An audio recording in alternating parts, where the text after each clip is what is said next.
Bonjour à tous et bienvenue dans cette nouvelle vidéo thread horreur. Le programme aujourd'hui les amis, c'est 3 témoignages plutôt courts que j'ai trouvés sur Reddit. Et avant de commencer cette vidéo, je tenais à vous préciser que les histoires que je vais vous raconter ne sont pas aussi folles que d'habitude. Voilà, je suis pas tombé sur des histoires incroyables, mais elles sont quand même correctes, donc j'avais envie de vous les partager.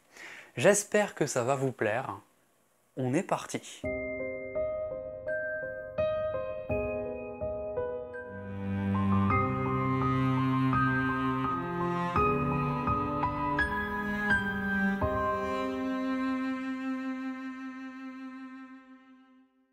Je vais vous raconter le témoignage d'une jeune femme de 24 ans que l'on va appeler Sana. Il faut savoir qu'elle habite dans l'état du Nouveau-Mexique et elle a dû sortir de cet état pour aller s'occuper d'un membre de sa famille qui malheureusement est tombé malade. Et donc là en fait elle est sur la route du retour pour rentrer chez elle et elle a roulé pendant vraiment beaucoup de temps parce qu'elle est quand même sortie de l'état.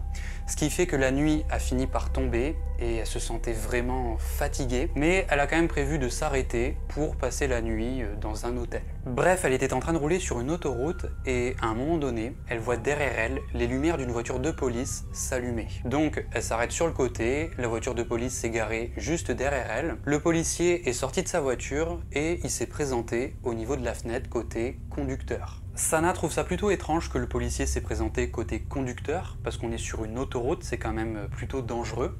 Généralement, il se place au niveau de la fenêtre côté passager. Bref, elle a baissé sa fenêtre, le policier lui demande ses papiers, donc elle lui a donné. Le policier a regardé ses papiers, puis il s'est mis à la dévisager pendant un certain temps.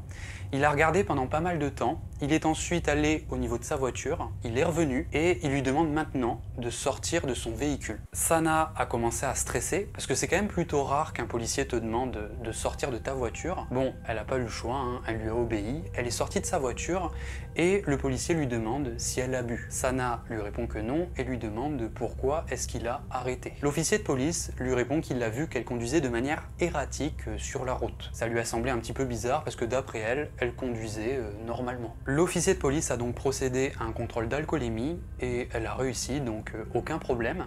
Et celui-ci se met maintenant à lui demander si elle est une terroriste. Une question complètement absurde. Sana a bien évidemment répondu que non. Elle n'est pas une terroriste. Le policier semble la croire, mais il lui dit qu'il doit quand même fouiller sa voiture pour s'assurer qu'elle n'a pas de la drogue. Alors à ce moment-là, Sana, elle savait qu'elle pouvait refuser la proposition, hein. Elle connaît ses droits, mais il était tard, elle était fatiguée, elle n'avait pas envie d'avoir de problème lié au refus, donc elle a accepté. Le policier s'est mis à fouiller sa voiture, il s'est mis à fouiller un petit peu partout, et il a trouvé une valise dans laquelle se trouvait de la lingerie féminine. Sana lui explique qu'elle est danseuse, en fait elle est stripteaseuse, et l'officier de police a commencé à s'énerver. Il lui a crié dessus en lui disant en gros qu'il voit quel genre de personne elle est. Voilà, donc c'est vraiment méchant. Sana s'est sentie vraiment énervée face à la réaction du policier. Il lui a carrément manqué de respect. Et c'est à ce moment-là qu'elle s'est rendue compte de sa situation, comme quoi elle est une femme seule, au beau milieu de la nuit. Il y a très peu de voitures qui circulent sur l'autoroute et elle se retrouve face à un policier chelou qui porte une arme à feu et elle a rien pour se défendre. Et c'est à ce moment-là que l'homme lui dit qu'elle doit marcher jusqu'à la limite des arbres qui se trouvent un petit peu plus loin, juste à côté de la route. Sana a senti son cœur tomber. Ce que lui demande ce policier, c'est carrément n'importe quoi. Aucun policier ne te demanderait une chose pareille. Elle le regarde directement dans les yeux et lui dit « Non, je ne bougerai pas d'ici, vous pouvez appeler des renforts. Je veux être pris en charge par une femme. » Après lui avoir dit ça, elle s'est mise à faire signe à des voitures sur la route de s'arrêter pour que quelqu'un puisse venir l'aider. Mais malheureusement, personne n'est venu à son secours. Le policier, face à cette situation, a commencé à paniquer, certainement parce qu'elle était en train d'attirer l'attention. Donc il lui a dit ça va, calmez-vous, je vais vous laisser partir. Il lui a donné une amende et il l'a laissé filer. Sana nous raconte que cette histoire lui est arrivée il y a 20 ans et elle n'a jamais payé l'amende. Les policiers ne l'ont jamais recontactée pour lui demander de payer quoi que ce soit. Et elle a vu que sur son ticket, il n'y avait pas de numéro. Donc soit elle est tombée sur un faux policier, c'est-à-dire une personne qui se fait passer pour un flic, certainement pour kidnapper les femmes et leur faire du mal, ou alors elle est tombée sur un vrai policier, mais avec de mauvaises intentions. C'est la fin de cette histoire. Je pense que le policier essayait de gagner du temps. Je vais vous expliquer ma petite théorie.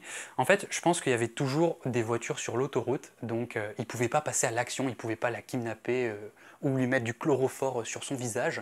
Et donc c'est pour ça qu'il a essayé de gagner du temps en lui faisant passer un test d'alcoolémie, en fouillant sa voiture et voyant que y avait toujours des voitures sur l'autoroute, il a peut-être décidé de jouer sa dernière carte et il lui a dit d'aller au niveau de la limite des arbres, c'est-à-dire une sorte de petite forêt qui se trouve juste à côté de l'autoroute.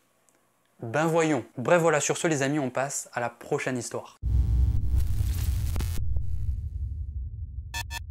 Je vais à présent vous raconter l'histoire de Camille qui habite à Nantes. Il y a un jour où elle est partie rendre visite à l'une de ses potes qui habite à seulement une quarantaine de minutes à pied de son appartement. Et en fait sa pote, elle s'était pété la jambe, donc pour essayer de lui remonter le moral, Camille a acheté plein de cadeaux et elle est allée lui rendre visite. Bref, la journée est très vite passée, elles se sont bien amusées et c'est maintenant le moment pour Camille de rentrer chez elle. Donc elle est sortie de son appartement, elle s'est retrouvée dehors et elle s'est rendue compte qu'il était déjà très tard le soir vu que la nuit était déjà tombée. Mais bon, c'est pas la première fois qu'elle emprunte ce trajet à une heure aussi tardive, donc elle s'est dit qu'elle allait quand même rentrer chez elle. Elle est arrivée au niveau de l'un des nombreux ponts de la ville et elle remarque que c'est désert, il y a vraiment personne. Elle a commencé à ressentir un mauvais pressentiment, mais elle a quand même continué de marcher. Elle était maintenant à peu près à une vingtaine de mètres du pont qu'elle doit traverser, et c'est à ce moment-là qu'elle a entendu un petit rire. Donc elle a tourné la tête et elle a vu 3 mecs qui sont en train de marcher dans sa direction. Camille a commencé à avoir peur, elle a commencé à stresser, mais elle n'avait pas envie de montrer à ces mecs-là qu'elle avait peur.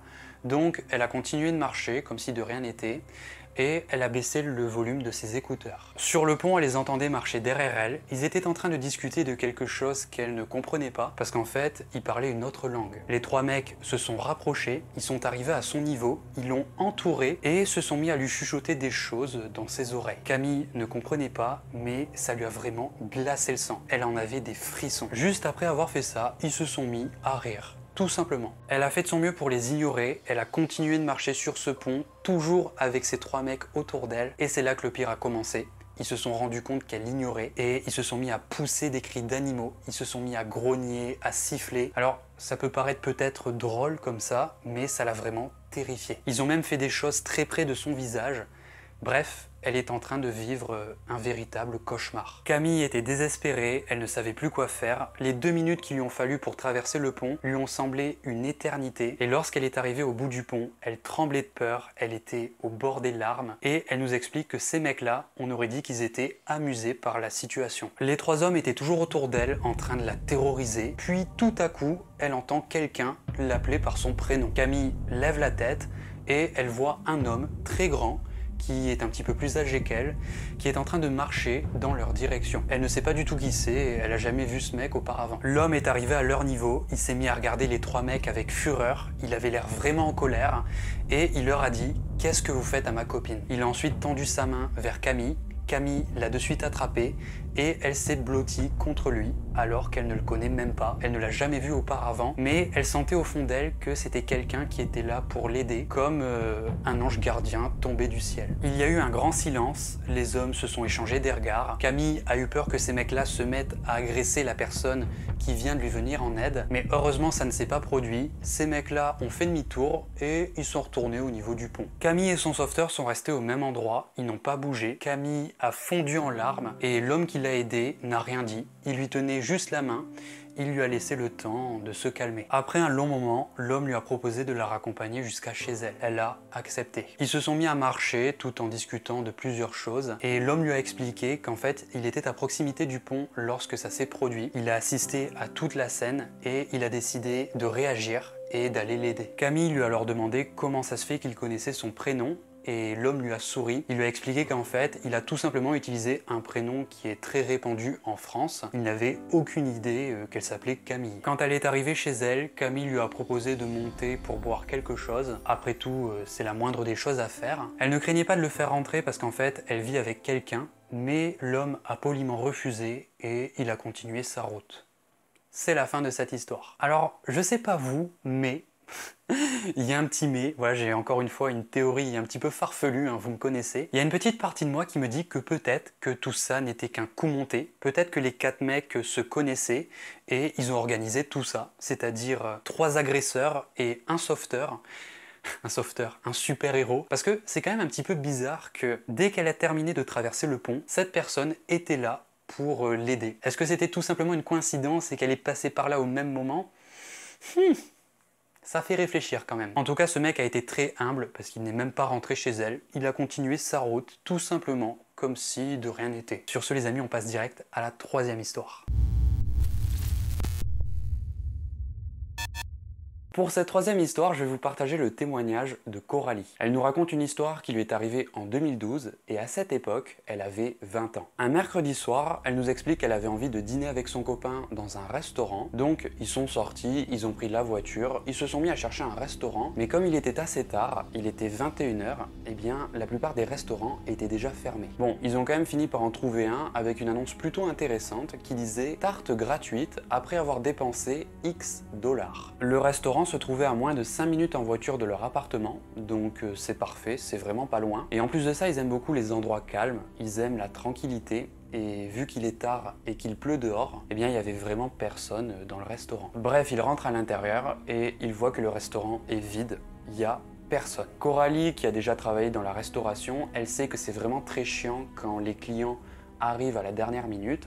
Donc elle a demandé à la serveuse à quelle heure il fermait et celle-ci leur a répondu qu'il fermait à minuit. Donc coup de chance, ils sont encore ouverts. La serveuse les a installés à une table et elle s'est présentée, elle s'appelle Sally. Bref, ils ont passé la commande, ils ont dit à la serveuse ce qu'ils voulaient manger, la serveuse est revenue avec les plats et ils ont remarqué que pendant tout le dîner, c'est-à-dire lorsque la serveuse a pris la commande, lorsqu'elle est revenue avec leurs plats, eh bien elle n'arrêtait pas de discuter avec eux. Elle n'arrêtait pas de leur poser des questions du genre c'est la première fois que vous venez? Je vous ai jamais vu.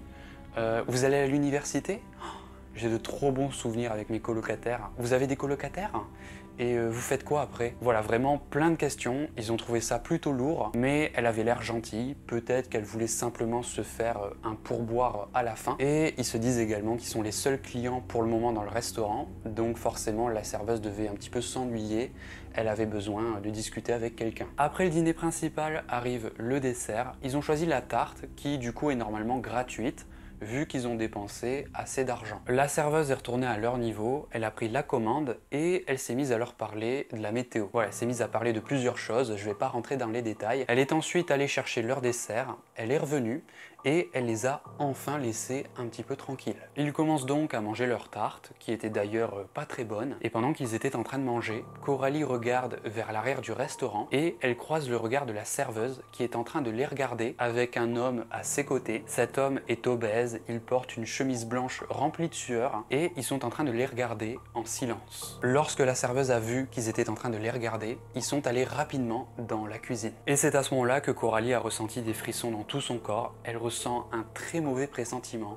Il y a quelque chose qui lui dit qu'il faut qu'il se casse tout de suite. Coralie a chuchoté à son copain « on se casse maintenant ». Ils ont placé l'argent sur la table et ils sont sortis discrètement du restaurant. Une fois dans la voiture, ils se sont mis à rire de leur réaction. Ils se disent qu'ils ont exagéré. L'homme était certainement un cuisinier grincheux. La femme voulait certainement se faire un petit pourboire. Coralie se souvient d'avoir rigolé dans la voiture et puis plus rien. Elle s'est réveillée dans son appartement en tremblant. Elle était moitié sur le lit, moitié par terre. Son copain était juste à côté d'elle, dans le lit, et il était tout habillé. Il portait encore ses chaussures. Elle ne se souvient pas de s'être garée, ni d'être montée dans son appartement. Elle ne se souvient de rien. Elle a réveillé son copain en panique pour lui demander ce qui s'est passé. Et lui aussi, il se souvient à peine d'être rentré. Il se souvient juste d'être entré dans la salle de bain, et puis plus rien. Ils se rappellent plus. Et donc ils ont été drogués. Sachant que le restaurant se trouve à seulement 3 minutes en voiture de leur appartement, eh bien ils ont eu beaucoup de chance parce que s'ils étaient restés 3 minutes de plus dans le restaurant, eh bien on ne sait pas qu'est-ce qui leur serait arrivé. Même si ça remonte à pas mal de temps, c'était en 2012, Coralie se souvient que le lendemain matin, elle a appelé la ligne de police non urgente. Et la personne qu'elle a eue au téléphone ne la croyait pas. Elle avait un ton de voix comme si elle perdait son temps. Cet appel a été très frustrant pour Coralie. C'était horrible. Un petit peu plus tard, elle a recherché les horaires du restaurant sur internet et elle a vu qu'ils étaient ouverts de 7h du matin à 20h. Donc c'est carrément bizarre. C'est du coup la fin de cette histoire. J'imagine qu'elle n'y a pas pensé, mais le truc qu'il aurait fallu faire, c'est d'aller tester ton sang à l'hôpital pour prouver que tu as été drogué et ensuite pour porter plainte contre le restaurant parce que c'est plutôt grave ce qui s'est passé là.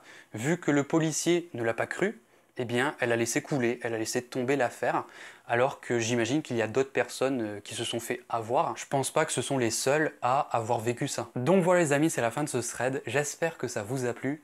Avant de vous quitter, je tenais à vous dire que j'ai vraiment galéré pour vous trouver ces histoires. Je les ai trouvées sur Let's Not Meet, hein, comme d'habitude, je les ai trouvées sur Reddit. Mais je l'avais déjà dit, mais on a vraiment fait le tour de cette plateforme. Toutes les bonnes histoires ont déjà été racontées. C'est pour ça que je commence à varier un petit peu les concepts sur la chaîne, parce que sinon, il n'y aurait plus de vidéos, vu que ma chaîne c'est principalement des threads. Alors, à moins que je trouve une autre plateforme qui me permette de trouver de bonnes histoires comme ça, mais pour l'instant j'en ai pas trouvé. Donc si vous avez des histoires à me partager, eh bien n'hésitez pas, je vous mets mon compte Instagram ainsi qu'une adresse email dans la description, parce que je sais qu'il y en a qui n'ont pas Instagram, mais je préfère Instagram parce que ça me fait plus d'abonnés, tu vois. Bref, et sur ce les amis, je vous dis à la prochaine. Allez, ciao!